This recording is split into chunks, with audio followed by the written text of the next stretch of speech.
अच्छा दूर दूर पूरा जाओ भैया पूरे यहाँ से पीछे हटा जरा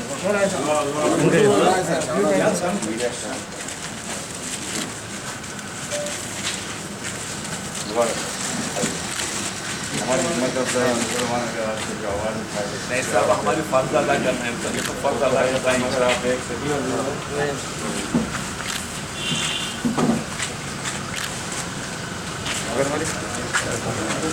और आप लोग हालत से हट गए तो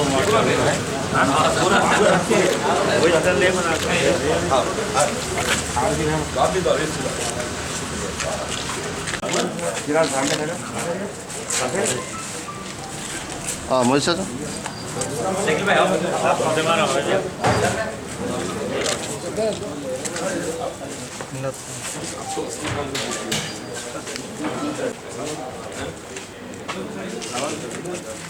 आपका बहुत उम्र गुजर गई बच्चे आप बड़े छोटे नौजवान के आप दिल में ये तो चांद साहब है चांद की बेटा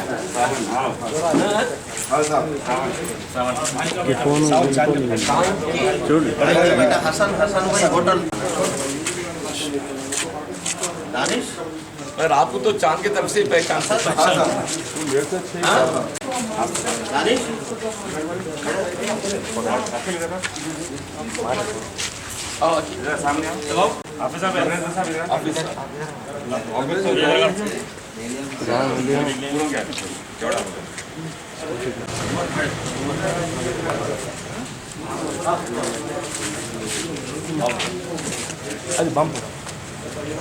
हाँ जरा अब फिल्मों रात में बुला रहे हैं मतलब यहाँ इमरान सो ग्राम खाली हलता मत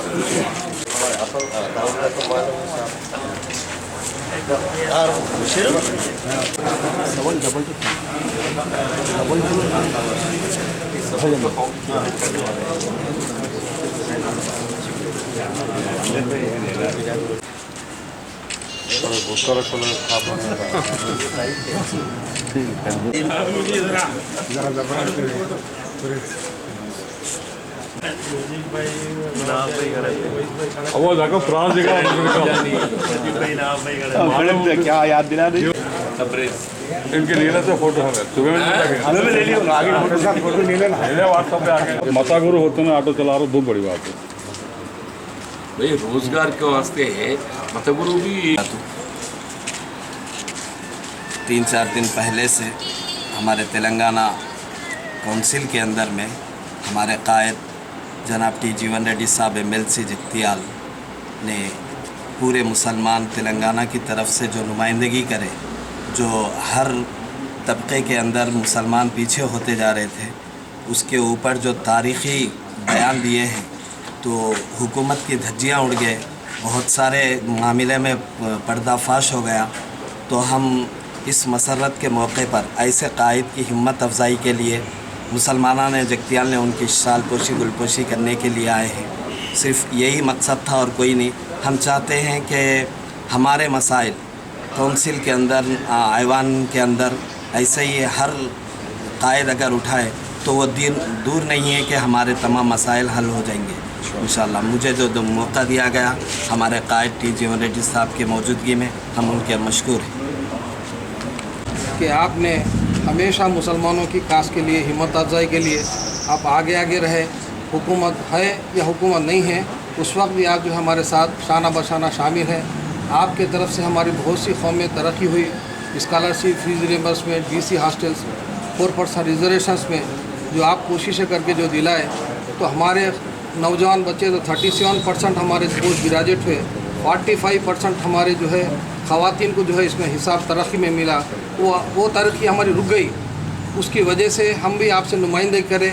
इंशाल्लाह आप भी भरपूर तरीके से आप नुमाइंदगी करें कि 12% रिजर्वेशन बजाय मुतवादिल उसकी चीज़ें हमारे होना। सब में बड़ी हमारी कमज़ोरी ये है हुकूमत से शिकायत कि हमारे जो वक्फ बोर्ड को जुडिशनल पावर होना, हमको CBCID की इंक्वायरी नहीं चाहिए। CBCID इंक्वायरी जो है क़यामत तक जो है चलते रहती, किसी को सज़ा नहीं मिलती। करते हैं कि फिर आप हुकूमत के सामने हमको CBCID की ज़रूरत नहीं है, हमको जुडिशनल पावर चाहिए, हमारी प्रॉपर्टी हमारी चाहिए, हमारे को भी तरक्की चाहिए, हम भी दूसरी कौम के शाना बशाना मुल्क में तरक्की करें और मुल्क को खुशहाल करने में हमारी मदद हो। मुझे शुक्रिया अदा करता हूँ। जो हमारे हादिल अजीज़ लीडर जो एक सेकुलर लीडर के नाम से पूरे तेलंगाना और गुजरात थे जो मुसलमानों के साथ, तो वो वादे भूल गए थे, तो उसे याद दिलाने के वास्ते एक बार फिर हमारे हरदिल अजीज़ लीडर जीवन रेड्डी साहब ने सारी मामले सारे मुतालबे अपने सामने रखे कि ये मुतालबों को सीएम साहब का फ़र्ज़ बनता है कि इसे मुकम्मिल करें। जो वक्त दिया गया, मैं शुक्रिया अदा करता हूँ। बात करें साहब उसके बारे में, तो इसकी भी तारीफ करें। नहीं, आज तक 7 साल से कोई ऐसी बात नहीं करे जो हुकूमत जो बनने के అంటే వాస్తవంగా శాసన మండలికి ఎంపిక కాబట్టి ప్రస్తుత తరుణంలో సమాజంలో ఉన్నటువంటి ఒక సమస్యలను ప్రభుత్వ దృష్టికి తీసుకెళ్లటం లోపల మరి సమావేశాల్లో కొంత తృప్తినిచ్చినమని చెప్పక తప్పదని చెప్పండి.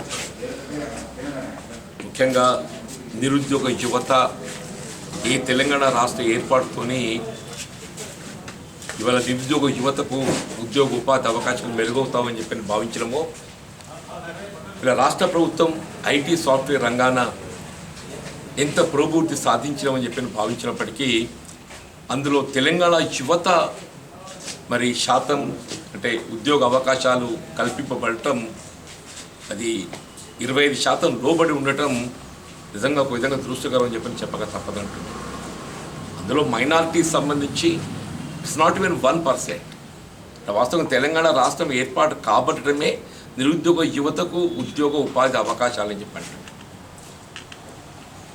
దాంతో పాటుగా ఇతర అనేక అంశాలు వాళ్ళు ఉద్యోగంలో కొనసాగుతున్నటువంటి ఫీల్డ్ అసిస్టెంట్సే కానీ, స్కావెంజర్సే కానీ, విద్యా వాలంటీర్సే కానీ, కాంట్రాక్ట్ అవుట్సోర్సింగ్ లెక్చరర్సే కానీ, వీళ్ళ ఈ విధంగా ఏదైతే ఉన్నదో వాళ్ళు ఏ విధంగా ఇబ్బందులకు గురవుతున్నారో ఇవన్నీ కూడా సమర్థించుకోవడం జరిగింది. ఇలా రైతాంగానికి సంబంధించినటువంటి ఒక సమస్యలు అంశాలు కూడా ఒకవైపు ఏదైతే ఉందో కేంద్ర ప్రభుత్వం వరి ధాన్యం సేకరణలో ఆటంకాలు ఏర్పరచటం, రాష్ట్ర ప్రభుత్వం కూడా వాటిని అధిగమించే విధంగా చర్యలు చేపట్టకపోవటమే కాక కేవలం దాన్ని ఒక రాజకీయంగా కేంద్ర ప్రభుత్వంపై బాధ్యత నెట్టే ప్రయత్నం చేస్తుంది తప్ప రాష్ట్ర ప్రభుత్వం యొక్క బాధ్యతను ఏ విధంగా రైతాంగానికి మేలు అనుకూర్చాలనే దానిపై దృష్టి కేంద్రీకృతపడటం లేదు. ఇవాళ వరికి ప్రత్యామ్నాయం అంటే మనకు తెలుసు, షుగర్ ఫ్యాక్టరీ ఏదైతుందో దాదాపు 9 మాసాల పంట ఇలా 2 వరిధాన్యం పంటలకు మరి సమానంగా రైతు గిట్టుబాటు అయ్యేటువంటి అవకాశం ఉంటుంది.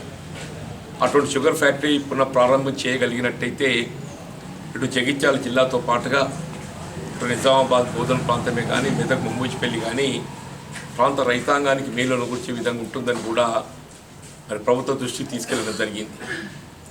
సరే, ప్రభుత్వం స్పష్టమైనటువంటి యొక్క విధానాన్ని ప్రకటించకపోవటం కొంత బాధ కలుగుతుంది. మరి శాసన మండలిలో సమావేశం సభలో అంశాలు లేవనెత్తబట్టమంటే వాటి పరిష్కారం లభిస్తుందని చెప్పి భావిస్తానని చెప్పండి. అన్నింటితో పాటుగా ముఖ్యంగా అల్పసంఖ్యాక వర్గాలు, ముస్లిం సమాజం సోదరులకు సంబంధించి తెలంగాణ రాష్ట్ర ఏర్పాటుతో సమాజంలో అన్ని వర్గాల వారికి అందరికీ కూడా మరి పురోభివృద్ధిలో సమానమైనటువంటి ఒక అవకాశాలు లభిస్తామని చెప్పి భావిస్తాం. సరే, వాళ్ళ రాష్ట్ర ప్రభుత్వం ముఖ్యంగా గ్రామీణ ప్రాంతం, రైతాంగం, వ్యవసాయంపై ఆధారపడేటువంటి ఒక సమాజాన్ని దృష్టిలో పెట్టుకుని వాళ్ళ సాగునీటి ప్రాజెక్ట్ నిర్మాణమే కానీ, వ్యవసాయ రంగాల రైతాంగానికి తోడ్పడే విధంగా చర్యలు చేపట్టడమే కానీ, వీళ్ళ దళితులు, బలహీన వర్గాల వారికి సంబంధించి కూడా కొంత మేరకు కార్యక్రమాలు చేపట్టడం జరుగుతుంది.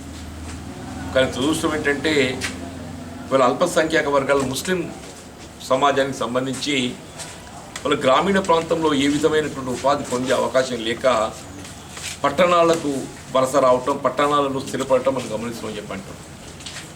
ఇలా పట్టణాలకు వలస వచ్చి పట్టణాల్లో స్థిరపడ్డటువంటి ముస్లిం సమాజం ఇలా గ్రామీణ ప్రాంతంలో ప్రభుత్వం చేపట్టబడేటువంటి యొక్క సంక్షేమ కార్యక్రమాల లబ్ధిని ఏమాత్రం కూడా పొందే అవకాశం లేకపోవటమే కాక మరి పట్టణ ప్రాంతాల్లో ఇవాళ ముస్లిం సమాజానికి కానీ ఇతర దళితులు బలహీన వర్గాలకు సంబంధించే కానీ ప్రత్యేకంగా ఏ విధమైనటువంటి ఒక అవకాశాలు ప్రభుత్వం రూపొందించలేకపోవడము అది ఇవాళ ముస్లిం సమాజం వెనుకబాటుతనానికి ప్రధాన కారణమని చెప్పక తప్పదని చెప్పండి.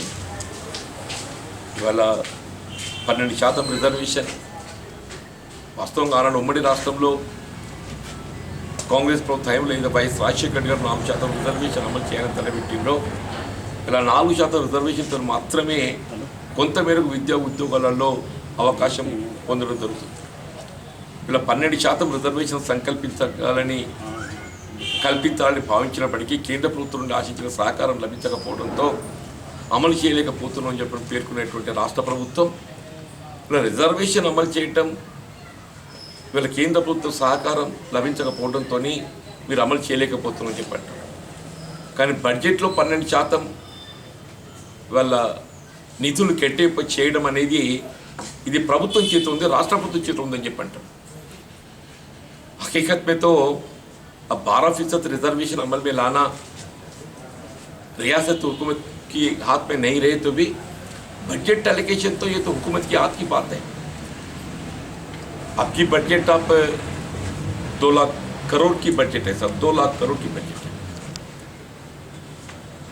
अब गए सो 7 साल में मुसलमानों की तरक्की के वास्ते, माइनॉरिटी वेलफेयर के वास्ते पूरा खर्च करे सो 6,600 करोड़ सर.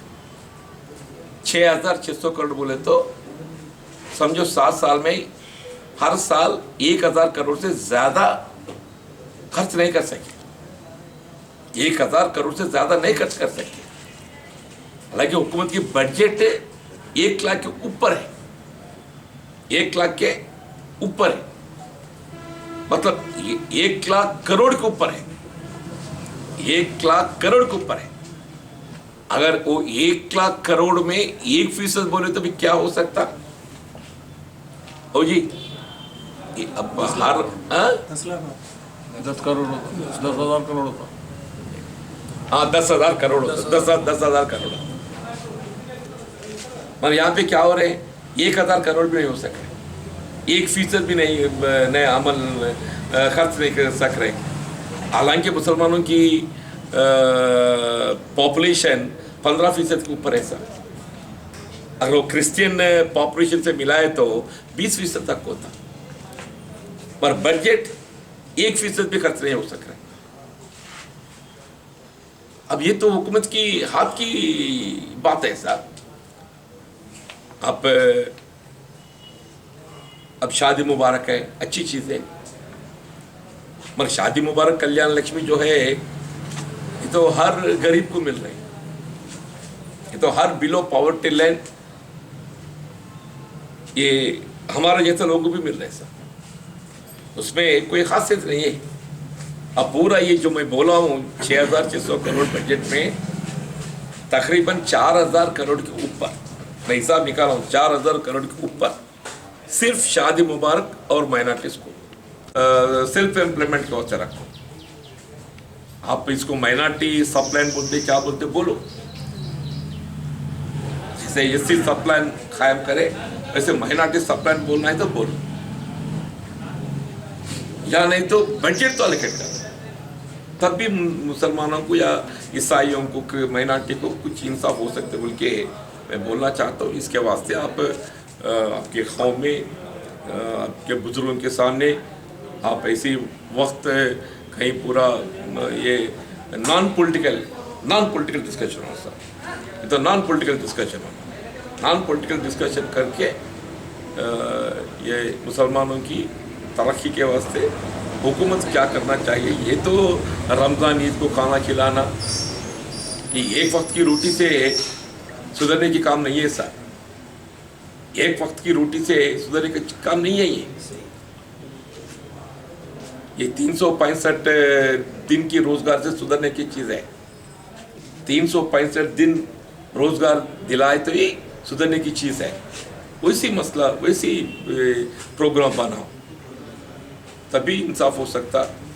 मैं तो हमेशा आपके साथ हूँ सर।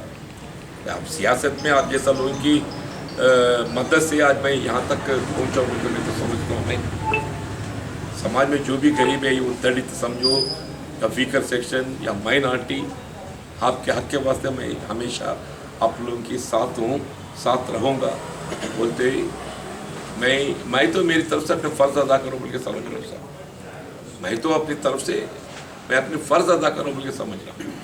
ऐसी कोई नहीं करने की बात करे बोल के समझना भी ठीक बात नहीं हो सकता। हर कोई सियासत लीडर आपकी उनकी फ़र्ज़ अदा करने में और आपके हक दिलाने का कोशिश करना, ये तो वो सियासत लीडर की भी जिम्मेदारी बनती है। मैं मेरी जिम्मेदारी अदा कर रहा हूँ बोल के मैं समझता हूँ। जो आप मेरी हिम्मत अफजाई कर रहे ऐसे आगे बढ़ने में मैं आप लोगों की शुक्रगुजार हूँ बोल के बोलते रुक सकता हूँ।